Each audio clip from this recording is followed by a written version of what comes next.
Is it me? Am I the drama? I don't think I'm the drama. Maybe I am. Am I the villain? I don't think I'm the villain. I'm at a point on my journey where I am making decisions for my happiness that don't make sense to anybody else around me.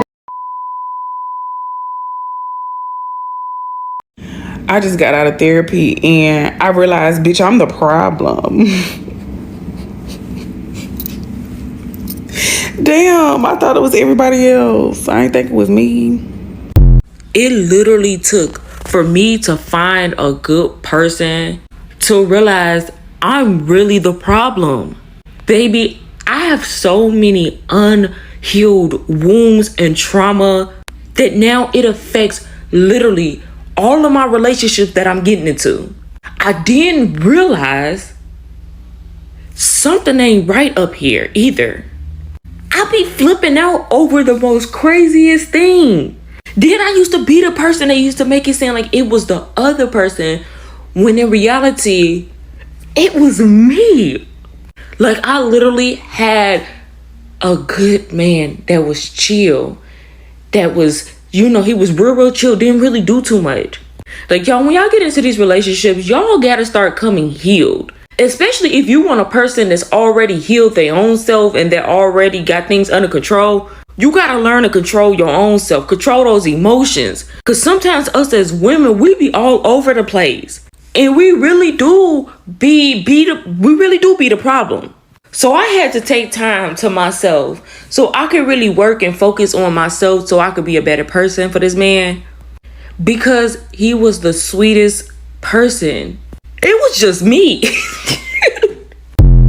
Accepting that you the problem sometimes can really make your life easier. Like, sometimes it really is you. You the one who being weird. You the one who took it the wrong way. You the one who was kind of doing too much. Like, not everybody is always to blame for every single situation that you in. And when you understand that we could all be the villain in somebody's story and we could all be wrong in some type of way, that will make so many things easier for so many relationships in this world. In so many situations in general. Like, sometimes we can get so caught up and always pointing the finger at somebody else, even if we got right to. Like, a lot of times you can be get done wrong 5-10 times in a row.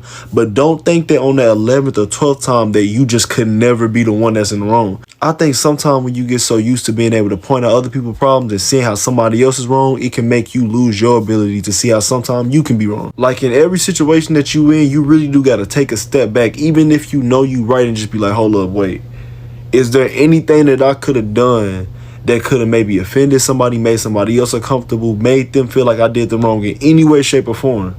And 9 times out of 10, it might not be 100%, but in some way, you could be responsible for that, even if you right. We just got to start understanding that we are human beings with the ability to hurt people, with the ability to be wrong. And once we all understand that and stop being so like obsessed with being right, then, you know what I'm saying, we can just fix so much shit.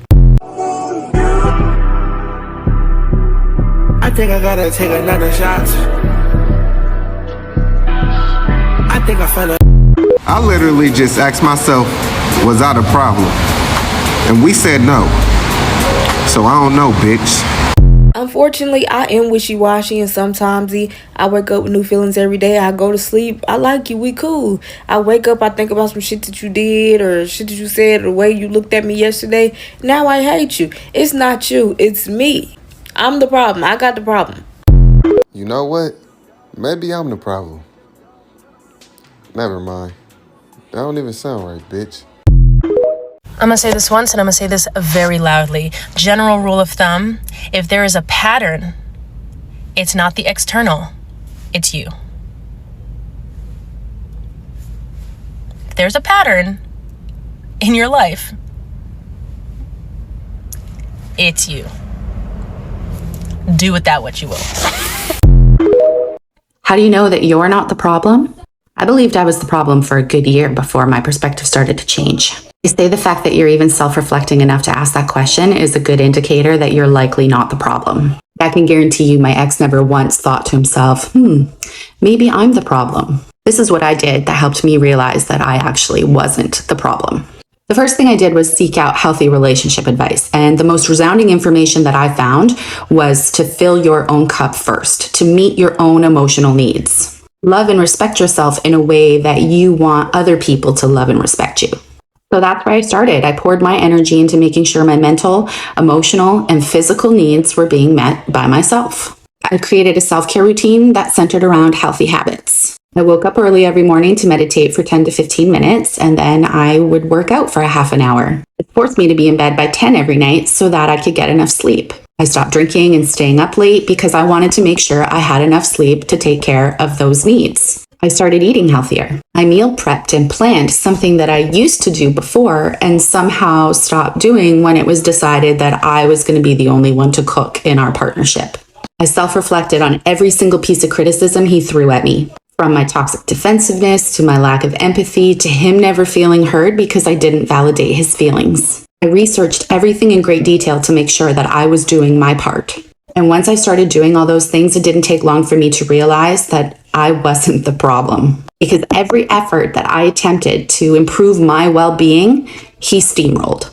He despised my self-care routine and tried every tactic to sabotage it. Since it centered around my need for sleep, he would deprive me of it. When I requested he watch TV at night in the living room instead of the bedroom, he would throw guilt trips my way. He would wake me up in the middle of the night for sex, and when I asked if we could come to a compromise as to when we did that, he would say, well, why does it have to be on your schedule? Because I'm participating too. When he would wake me up to pick a fight, I started setting a boundary that I was going to go sleep with my daughter. But that didn't stop him. He would follow me up the stairs and continue to yell until I made a decision to go back downstairs because I was afraid he was going to wake her up. He criticized the food I ate, calling it bland and boring. When I told him it wasn't for him, he complained that there was nothing for him to eat now and how it was unfair because he didn't know how to cook. Every week we fought over groceries. I asked him to provide me a list of things that he wanted, but he never did. So when I came home with groceries and they were all healthy, he would bitch and complain that there was nothing for him to eat. The more I set boundaries to focus on loving myself, the more insecure he became. He called me selfish and he said he didn't like who I was becoming. Like, what is that exactly? Someone who loves herself, someone who takes care of her own needs, someone who pours into her own cup, someone who knows you cannot truly love somebody else until you love yourself first. He wanted me to stop being that version because it didn't suit his needs. And that is when I learned that I wasn't the problem, because somebody who truly loves and respects you will want you to be the best version of yourself.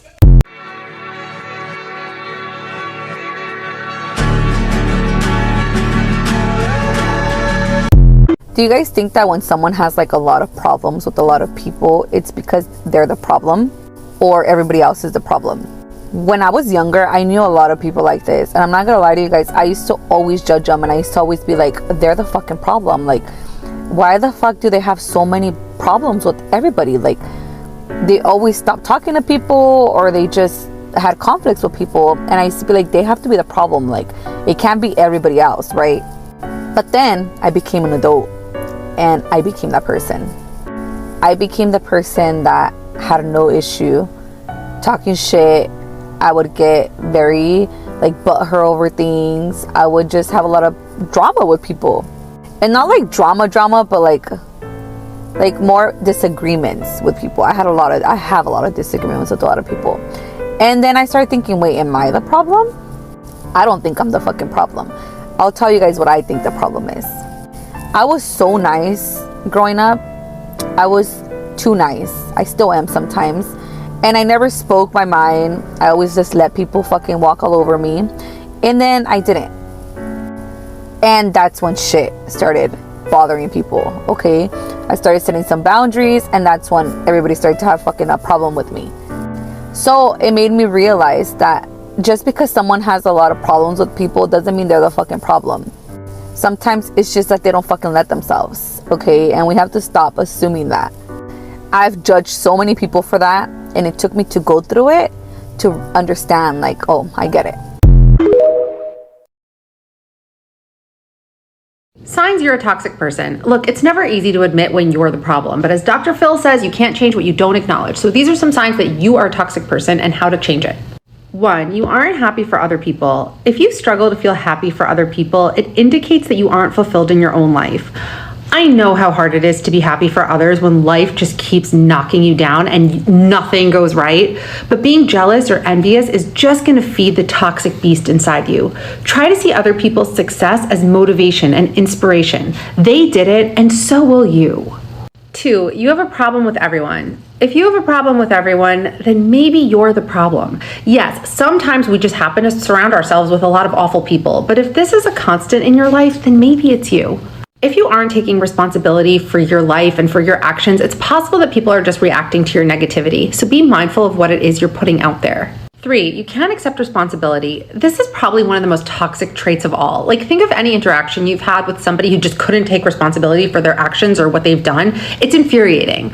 Emotionally healthy people take responsibility for their lives. Toxic people don't, and instead play the victim. And nobody likes a victim. 4, you aren't nice. As they say, hurt people hurt people. Are you a nice person, or are you mean, nasty, quick-tempered, bitter, jealous, spiteful? These behaviors come from a place of feeling hurt internally. So take a closer look at your life and look at where those behaviors are coming from. Number 5, you're an emotional vampire. Emotional vampires tend to drain the emotional energy out of everyone they interact with. They basically treat other people like an emotional dumping ground. They don't really care what other people are going through. It's all about them and their problems and their needs. People don't put up with them for very long, and then the vampire feels victimized once again because everybody leaves. If this description is hitting a little close to home, then maybe look at what you can give to another person instead of what you can get. You also need to address your lack of self-esteem because that's usually at the root of it all. Look, being a toxic person is not a final destination, so if a lot of this list rang true for you, don't worry, you're not stuck here. You can always get out of it. You can always work on yourself and grow. It starts with taking responsibility for yourself, your actions, your emotions, and what you're bringing to the table. How do you move on when you're the one who messed up? You have to take accountability. You have to take accountability and get prepared to see a side of you that you don't want to see. One of the hardest things for us to do when we know that we have done something wrong is to look in the mirror.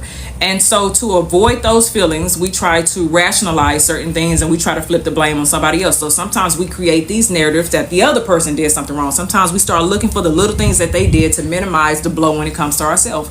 But you have to be able to look in the mirror and say, you know what? I messed up. Yes, I'm human. I made a mistake. I messed up too. And so with taking that moment of accountability, in that moment of accountability, you also have to give yourself some compassion as well. I am a human. I did mess up. How can I change this? Not changing to get that person back, to change this so I don't end up doing this in the future. So a lot of times, don't create the narrative. Don't try to create a new narrative that it was them to lighten the blow. You have to sit in those uncomfortable feelings. What you did was effed up. What you did was...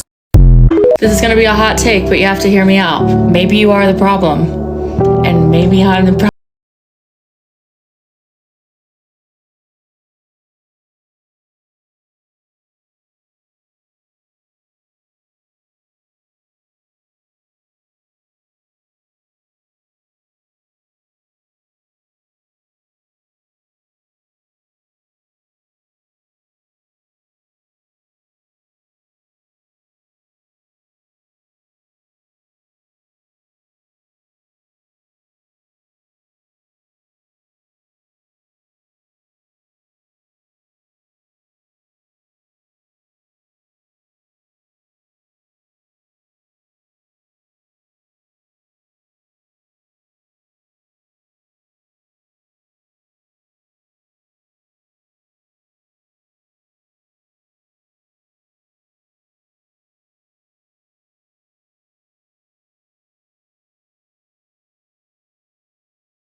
And you do have to walk away. I've just been doing so much self-reflection. It's the only way to heal. You have to take accountability, even when that means looking at yourself in the mirror and realizing maybe it's me. Maybe I'm the problem too. I will always be the first to admit that I am not a perfect person because I don't want to feel this way. I don't want to hurt people. This is also my first time living life. This is also my first time feeling the pain that I feel. I know my triggers and I know what gets me to that anger, that gets me to that sadness, what gets me to lashing out, what gets me to want to hurt the other person so that they can feel the way that I've been feeling. I feel like in recognizing this, it's gonna be a continuous learning lesson, but I have to take the steps I need so I don't continuously live a life that I am not proud of. It's not an easy task.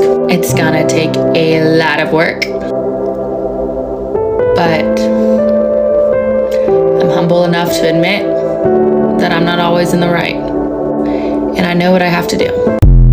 Maturing is realizing that it's not always everybody else, but it's actually you. Like, you're the problem. You're going to get to a point in life where you're going to realize that you keep attracting these certain kind of friendships or these certain kind of men. All the friends you attract, somehow they all just F you over, or they hating on you, or they take advantage of you. Or maybe all the guys you date treat you horribly after a while. Maybe all they want from you is one thing and one thing only. And instead of complaining about who you're attracting into your life, maybe it's time to, do some inner work, do some self-reflection. Like, granted, those people are horrible, but why do you keep letting those people into your life? Why do you keep attracting these kind of people? There has to be something about you that makes these people feel comfortable to even approach you, to even attach themselves onto you. Like, really think about that. So maybe instead of constantly complaining about the kind of people that you attract into your life and how people always do this and that to you, start asking yourself, why are you allowing it? What unhealed version of you or what unhealed parts of you need to work on so you can begin rejecting those kind of people, that kind of energy once you come across it. And once you start doing that inner work and self-reflection, you are going to realize you are indeed the problem. It's not always them. No, it's you too. Like, it's you, babe. It's you. And it's nothing wrong with realizing that you are the problem. Just make sure you're doing the work to fix it so you won't keep living in this constant cycle of attracting these kind of people into your life. I'm the problem. I used to start arguments on purpose for attention in relationships. I was the problem. I used to ask others for their opinion about something and then get mad at them when they give it to me. I was the problem. I used to project my insecurities on other people and then dislike them for it. I was the problem. I used to ask for help, but then don't take the help or the advice from the person I asked for help for and get mad about it. Yeah, I was the problem. You know what I used to do? I used to help other people with my money and my time. And then when I needed help and then they wasn't there for me, I would then help them again if they needed help. And I kept doing that over and over and over. And so just behind their back, I'll talk about them and dog them out. Because you didn't pay me back. So that was my payment for you not paying me back, was to talk about you like a dog. Yep, I was the problem. I used to get mad at people because they couldn't read my mind. If you know me, if you know what I want, if you know how to give things to me, just give them to them. Like, why do I have to ask? Who does that? Like, yeah, I was the problem. Here was a really good one. I used to make everyone else responsible for my happiness by caring about what they think or what they say or what they're going to do when it came to me. Yeah, I was the problem. And I know none of you have dealt with these problems. Like, you guys pretty much have it all together. But I had to do the research on my behavior, identify where I was the problem, and unlearn those behaviors. And I'm pretty proud of myself, so I just want to get on here and let you guys know, yeah, it's not any of you. You guys are perfect. Yeah, I was the problem.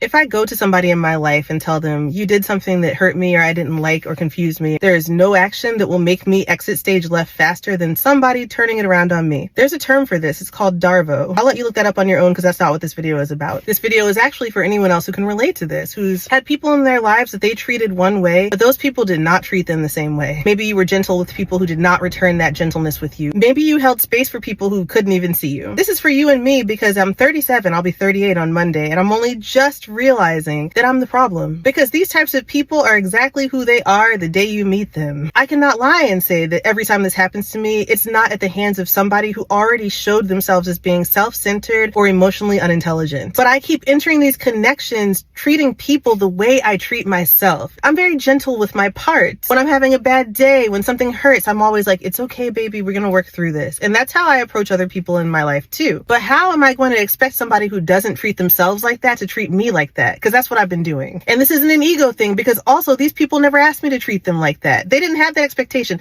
How could they have that expectation when they don't treat themselves or others that way? This retrograde has been so hard because I've had multiple situations like this where I say to somebody, how you're treating me, how you're talking to me, I don't like that. And they're like, you are terrible. How dare you tell me you don't like something that I'm doing to you? You're the real problem for bringing it up. Let's talk about how you brought it up and completely ignore what I did to begin with. And that has hurt, and it's a big part of why I feel so burnt out. But I finally did the soul searching necessary to understand that it is imperative for me to find connections, romantic and friends and otherwise, with people who have similar values to my own. One of my biggest values is introspection. Even when I think I might have said something that hurt someone, I'm like, oh my God, did I say something that hurt you? I'm so sorry. And half the time they're like, I don't even remember what you're talking about. And I'm realizing I need other friends like that too. Because I friend too many people who are so fucking sure of themselves that they never leave room to be wrong. But that's not for me to figure out or try to explain. It's now my time to find friends who don't have to have that explained to them, but who already live in such a way that they're thinking consciously about their actions and their impact on other people. I cannot keep applying my values to people who do not value the same things. It seems so simple, but it took me all this time to figure it out. Don't be like me. Figure it out today. Rewatch this video, take notes, whatever, but just...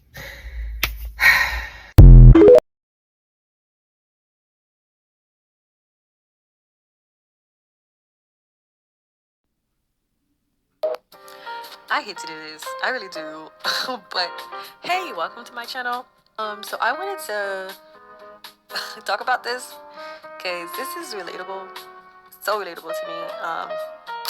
I found myself in drama a lot, and not because I ask or like want to be in drama, but I had to ask myself. I was just talking to my sister the other day, and I was like, girl, am I the drama? Oh my God, I feel like I can be the drama sometimes, but you know, when you stay to yourself, you don't want no problem, but you end up being a problem sometimes, you know?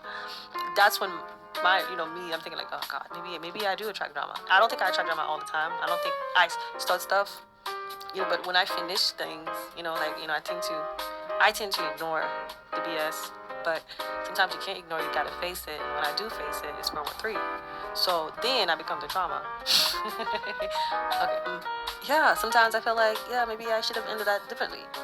I could have ended it differently, but when you are emotional, when you things are being said or emotions are getting high, I don't think you think clearly on how to react properly.